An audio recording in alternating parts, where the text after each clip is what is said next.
in NBC's great parade of new shows.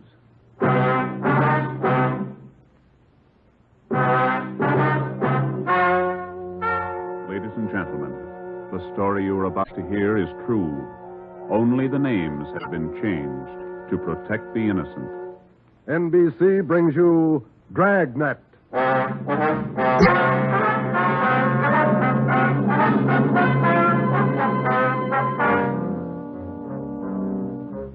You're a detective sergeant. You're assigned to narcotics detail. For more than 2 months, doctors' offices have been burglarized, hospital pharmacies pillaged, drugstores robbed, medical supply firms ransacked, with one purpose in mind: the theft of narcotics. The criminals are expert, cunning, vicious. Your job, get them. Dragnet, the documented drama of an actual crime, investigated and solved by the men who unrelentingly stand watch on the security of your home, your family, and your life. For the next 30 minutes, transcribed in cooperation with the Los Angeles Police Department, you will travel step by step on the side of the law through an actual case from official police files. From beginning to end, from crime to punishment, Dragnet is the story of your police force in action.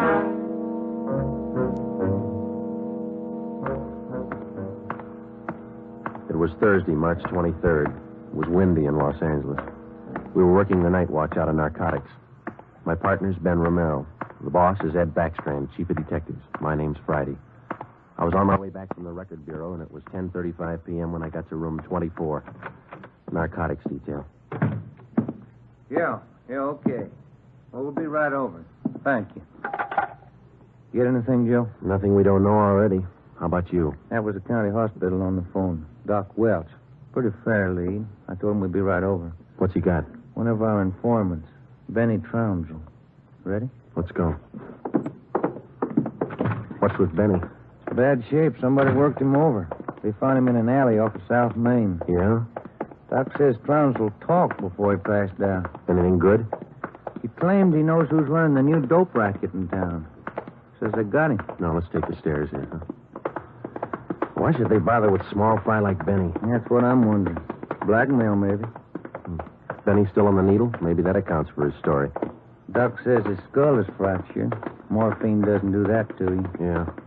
Benny mention any names? I don't know. Doc didn't say. Here's the garage. Come on. When did they pick up Benny? About an hour ago.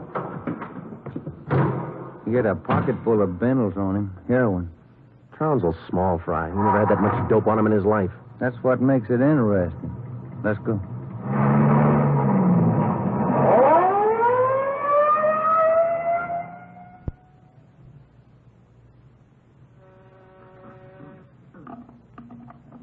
County Hospital? Yes, sir. The line is busy. Will you wait? Thank you. Can I help you, gentlemen? We'd like to see Dr. Welsh. She's expecting us. Your names, please? This is Sergeant Romero. My name's Friday, police officer. Oh, yes. Around the corner to your left, room 127. The doctor's waiting for you. Thank you. Come on, Ben.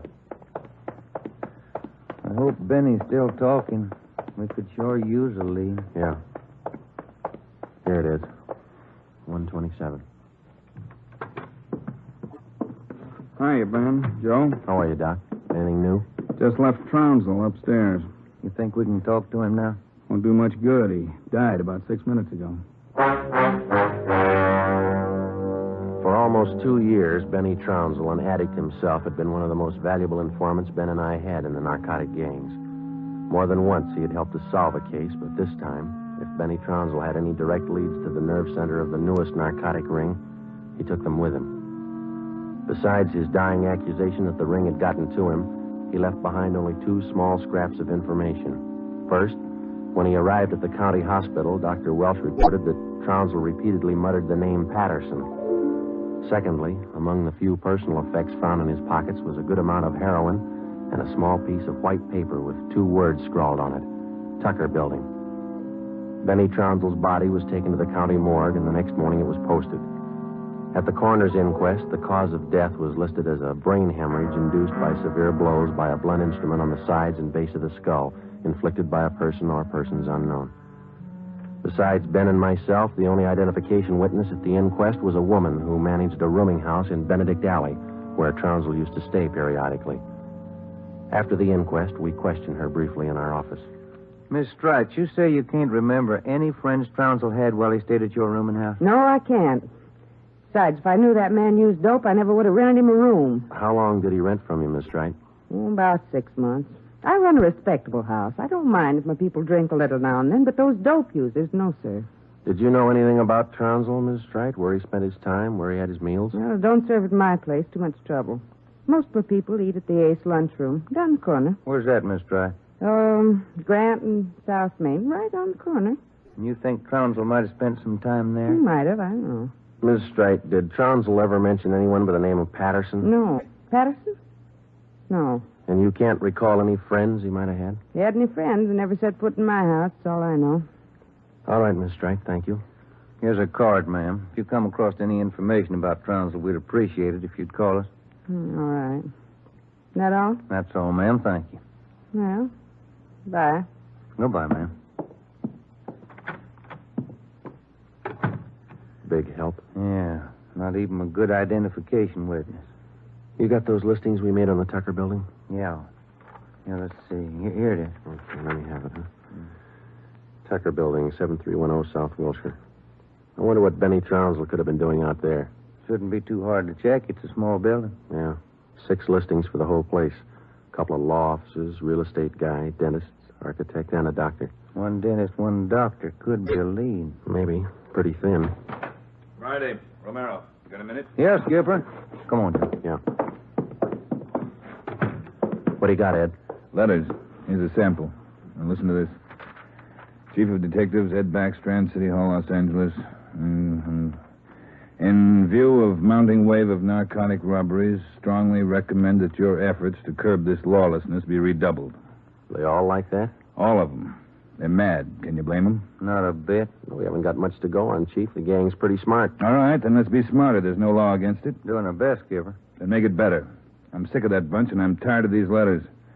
And look at that record. In 2 months, 15 drugstores robbed, 8 medical offices, 2 supply houses, 2 hospital pharmacies. Narcotics missing every time. Now, who's behind it? None of the old-timers. We've checked them out. Gone over every hype and mainliner we know of. All right, then get on the transients. New faces. Climb on every one of them that shoots the stuff until you get to that gang and break it. If you need help, holler. But get to that gang and break it. You understand? Okay, Skipper, we'll try. You dig up anything on that Trounsel case yet? Still checking out one lead. What? Slip of paper we found in Trounsel's pocket, Ed. Said Tucker building on it, that's all. Just going to check it out when you called. All right, hop on it. Fast. We got a lot of pressure on us. Keep in touch with the office. It was almost noon when Ben and I got out to the Tucker building. It was a 2-story affair, comparatively small, very modern. We checked with the dentist in the building first, but he'd never heard of anyone by the name of Benny Trounsel. His records and appointment books proved it out. Well, that's one down, Joe. Yeah? Let's try that doctor's office now. What's his name? Let me see. Springer. Dr. Fred Springer. He's on the 2nd floor. Okay. There's a stairway down there. Come on. Pretty close to lunchtime. Might not be in. Maybe. Somebody should be there. We haven't got much time to play with. Yeah. Chief sure was up in there this morning. Here's the office. Fred Springer, M.D. Good morning. May I help you, gentlemen? We'd like to see Dr. Springer, please. Do you have an appointment? No, we don't. Well, the doctor's not in at present. Would you like to make an appointment for later in the day? No, ma'am. We're police officers. This is Sergeant Friday. I'm Sergeant Romero. How do you do? I'm Miss Turner. I'm the doctor's nurse. Then you must take care of the appointment and record books for the doctor. Yes, I do. Well, maybe you can give us the information we're looking for, Miss Turner. Did the doctor ever have a patient by the name of Trounsel? Benny Trounsel? Trounsel? Mm-hmm. No, I don't think so. Just a moment. I'll check. Thank you. No. Trounsel, is that the way you spell it? Yes, ma'am. No. The name's not listed here. Let me check the account book.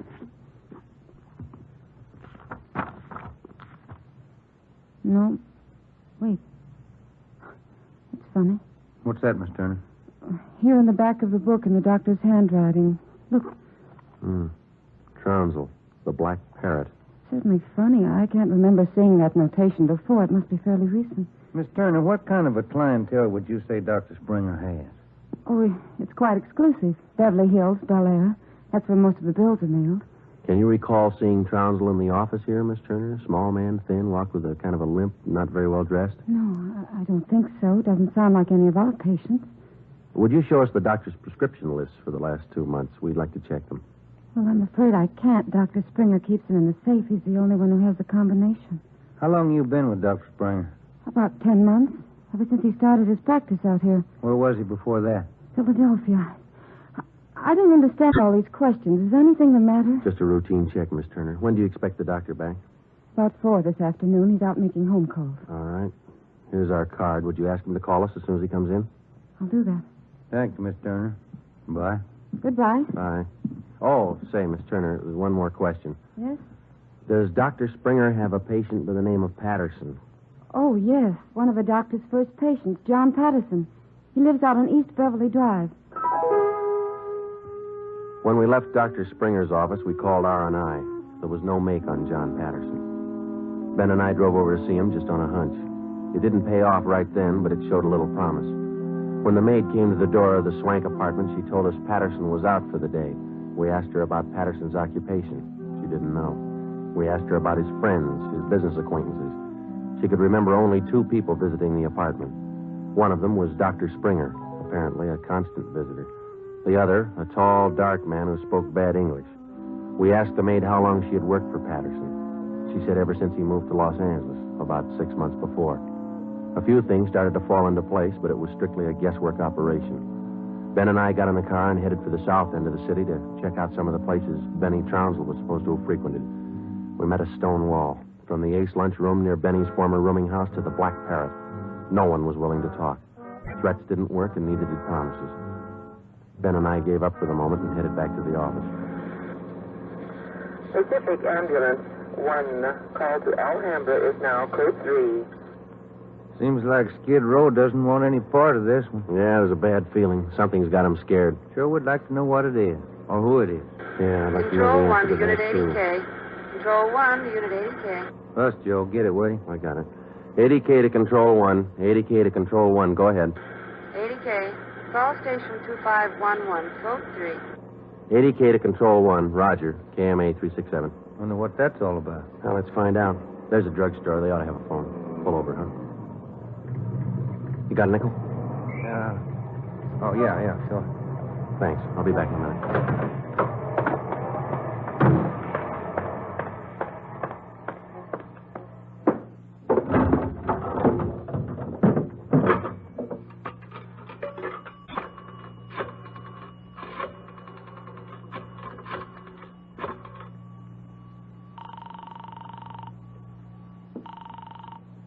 City Hall. 2511. Thank you. Chief of Detective's Office, Hannon. This Friday, Mike. The chief there? Oh, yeah, just a minute. Backstrand talking. This Friday, Ed. What do you got? You tied up? Nothing big. Then check in as soon as you can. Got something good. What? You remember the stick-up at St. Agnes Hospital about a month ago? Pharmacy there? What about it? 2 patrolmen picked up a user down near Union Station about an hour and a half ago. Yeah? Guy was way back on his heels. He had 2 vials of morphine on him. Vials had serial numbers. Good. Did they match out? Perfectly. Thanks, Ed. We'll be right in.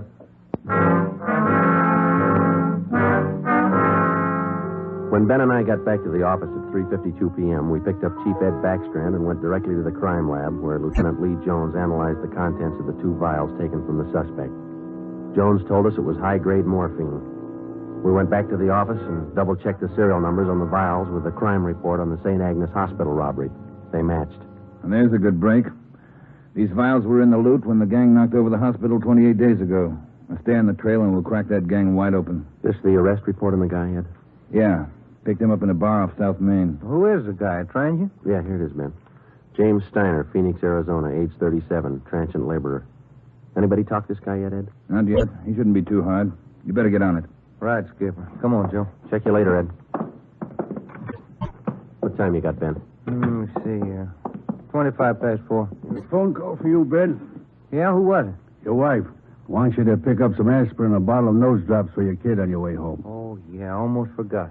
That the only call we had, Mike? That's right. Thanks. Well, You got that Dr. Springer's number, Ben? Yeah.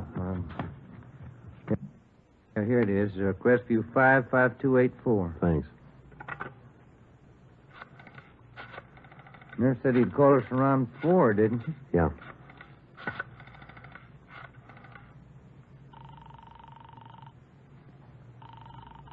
Dr. Springer's office? This is Sergeant Friday down at the police department. Dr. Springer there? Well, no, he isn't, Sergeant. He called in about 20 minutes ago, and I gave him your message. He said he'd call you. All right, Miss Turner. When he comes in, tell him to call us. Impress on him it's urgent. All right, Sergeant, I'll do that. Goodbye. Goodbye. No luck? I don't know. Just a hunch. He may be ducking us. Who are you calling now? State Medical Board. Maybe they can check us out on Dr. Springer. I put the call through to the State Medical Board and asked for a check on Dr. Fred Springer. They said they'd call back within the hour. In the meantime, we had James Steiner brought to one of the interrogation rooms for questioning. It was all talk. Oh, look, it's like I told the sergeant when they booked me. I don't know anything about this hospital job. Sit down, Steiner. Oh, all right, thanks. How long you been in the city, Steiner? L.A.? Oh, about a month. I came from Phoenix, looking for work. Things are pretty slow in Phoenix. Where'd you get the morphine? Huh? I said, where'd you get the morphine? The stuff? I bought it. Just for a pop now and then. I just play around with it. Just for kicks. Who'd you buy the vials from? Who?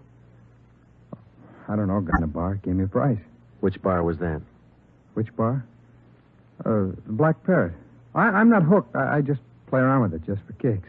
What'd the guy look like, Steiner? What did he look like? I don't know. Tall, I guess. Would you remember him if you saw him again? Remember? Sure. I talked to him a couple of nights at the bar. Was he on the stuff? Was he a hype? Hype? Yeah, maybe. Tall fella, dark. You shooting the stuff? Shooting the stuff? No, I'm no mainliner. I never took in the veins of my life. I told you I'd do it just for kicks, just to pop now and then. Take off your shirt. Let's see your arms. Huh? My arms? Come on, take it off. Well,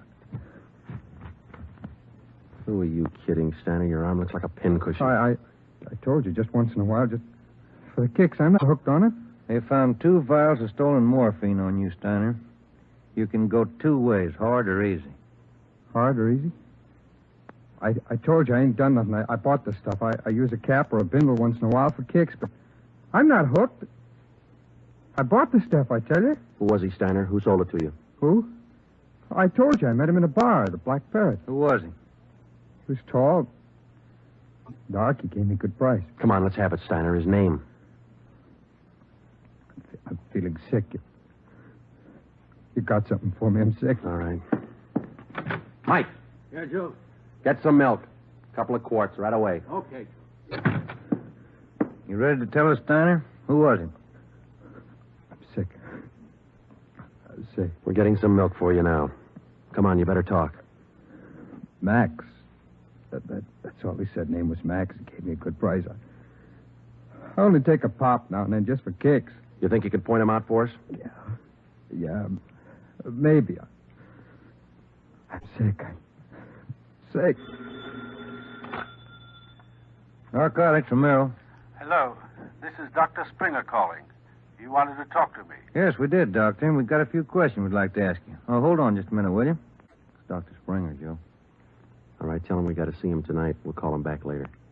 Dr. Springer? Yes? Sorry, Doctor. We'll have to see you later on tonight. You be at home? Well, I have an appointment this evening. Would you mind telling me what this is all about? Sure, Doctor. It's about a man named Benny Trounsel. Oh. I see. And if you don't mind, we'd like to check over your prescription list with you. Yes. I'll cancel my appointment. You can contact me here at home. 1538 South Road. I'll be here all night. All right, Doctor. Thank you. We'll see you later, then. Yes. Goodbye. Goodbye. What'd he say? All right? Yeah, it's all right. I'll buy that hunch of yours now, Joe. Dr. Springer, he knows who killed Benny Trounsel. I bet he knows why. When Mike Hannum came back with the milk, we fed it to Steiner, and then we put him back in his cell. We put in another call to John Patterson out on East Beverly Drive, but there was no answer. We left word with Hannon where we were going, and then Ben and I headed out for Dr. Springer's home. It was 7:35 when we pulled up into the driveway at 1538 South Road, a low, rambling ranch-type home.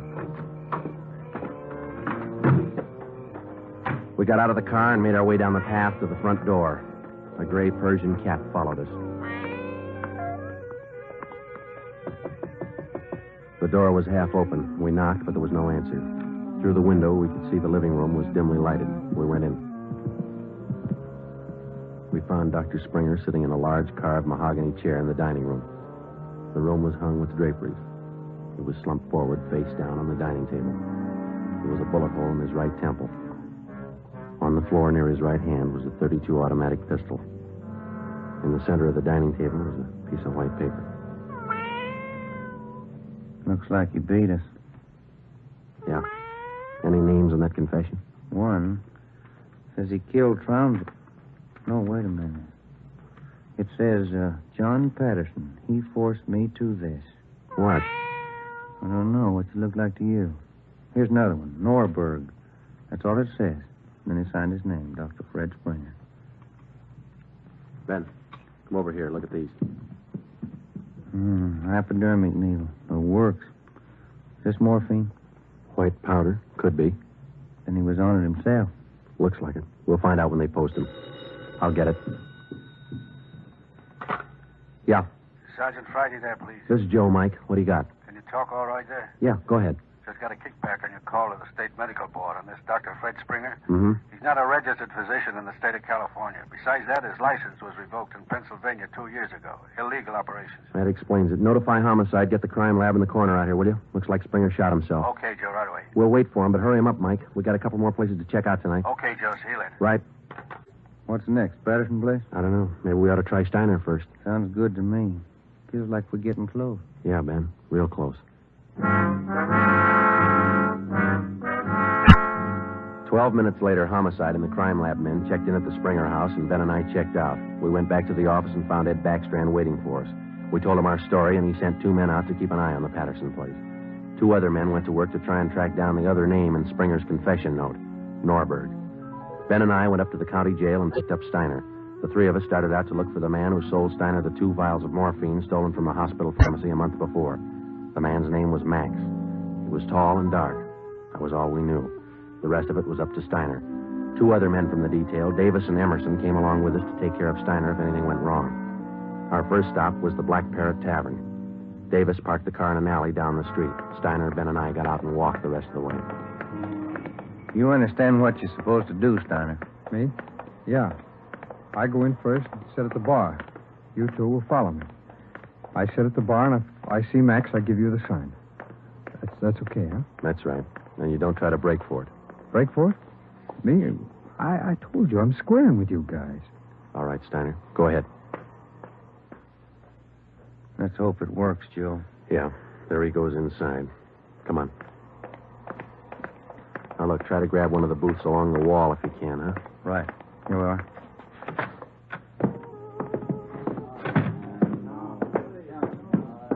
First booth, Ben. It's empty. Yeah. Oh, it's left to order at the bar. Waitress got a night off. Make it a couple of beers, will you? Couple of beers? Okay. Joe. So look at Steiner. Yeah, he's signaling. Must mean the guy putting on his coat over there. No, hold it, Ben. Wait till he gets past us.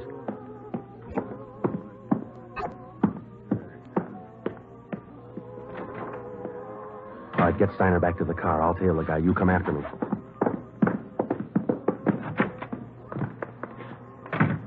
I didn't know how right Steiner was or how much we could trust him. All I knew was that the man I was following was tall and he was in a hurry. I followed him 3/4 of a block before he turned in at a motel. He went to a cottage at the rear of the lot, let himself in, and closed the door quickly behind him. A minute later, Ben and the others pulled up in the car.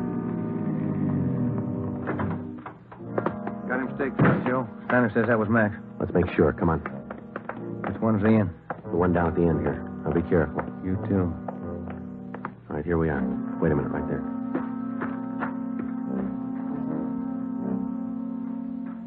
All right, look, there's no rear door. He's got to come out the front. Keep the door clear. You ready? All set. Cover me.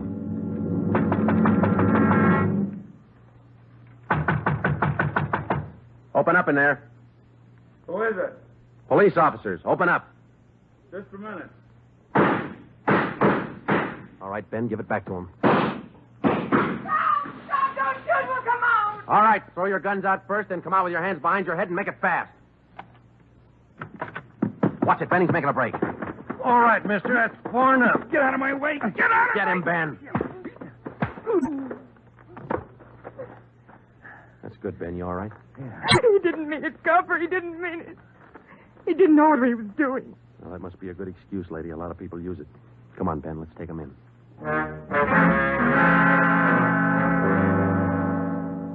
It was 10 minutes past midnight when we got back to headquarters. Both the man and the woman were booked for violation of the State Narcotics Act, a felony. He gave his name as Max Jansen. In his luggage, we found 13 vials of morphine, large quantities of heroin, and a small amount of Panopin. He gave us the names and addresses of 6 active members of the narcotics gang. He identified Dr. Springer as second in command. Just a few more questions, Jansen. Yeah, all right. Why did Springer kill Trounsel? He had it coming. Trounsel knew the score, and he was blackmailing them, bleeding them white. Why didn't the gang take care of him? The boss said no rough stuff. Things were going too good. He warned Springer, but he wouldn't listen. All right, Jensen, just one more question. Who's the boss? So I get off light? State's witness? It might help. We can't promise you anything. Who's the boss, Patterson? Yeah. 138 East Beverly Drive? That's right. What about Norberg? How does he figure? It's the same guy. Patterson and Norberg, both the same. And what's his real name? Norberg. Tony Norberg. What's his front? He's legitter. He used to be importing business. Where? Here. Got an office downtown. Do I get protection? Where's Norberg now? Home out in Laurel Canyon. Do I get protection? I thought you said he lived out on East Beverly. His apartment. His home's out in the canyon. Where? What's the address? Do I get protection? You'll get protection. Wind and Way. 860 Wind and Way. All right, Friday. Romero, take some men with you.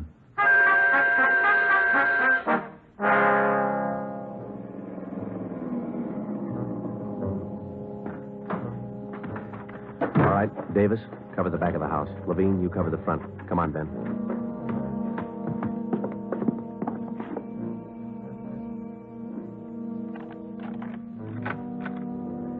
Yes? Mr. Norberg in? Who's calling? Police officer. Oh, come in, won't you? Thank you. Now get your hands up. Face the wall. You'll never make it, lady. The house is surrounded. Tony, get the stuff. It's our only chance. They'll cut you down, Norberg. All right, Jeannie, give him the gun. Don't be a fool.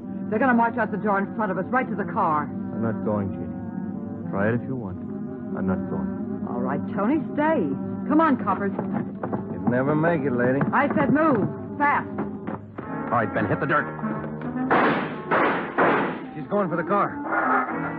See if you can get those tires.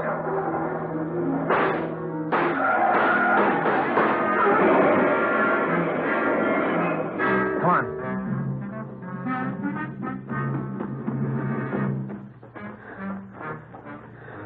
Dan? Yeah. Norberg was smart. Must be the girlfriend. Guess so. Wonder why they start. Why do they get on the stuff, Joe? For kicks, Ben. None of them ever get hooked. Just for kicks. The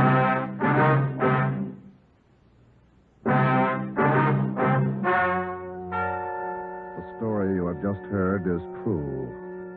Only the names were changed to protect the innocent. Tony Norberg, alias John Patterson, was tried and convicted for possession of narcotics, robbery, and conspiracy, and was sentenced to the maximum term prescribed by law, each count to run consecutively. He died 3 years and 11 days after his arrival at the state penitentiary.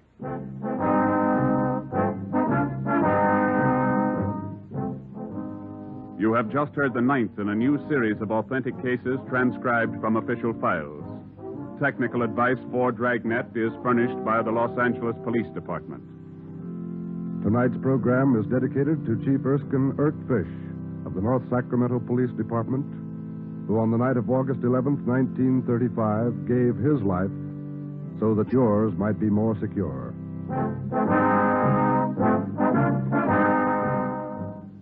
Dragnet came to you from Los Angeles.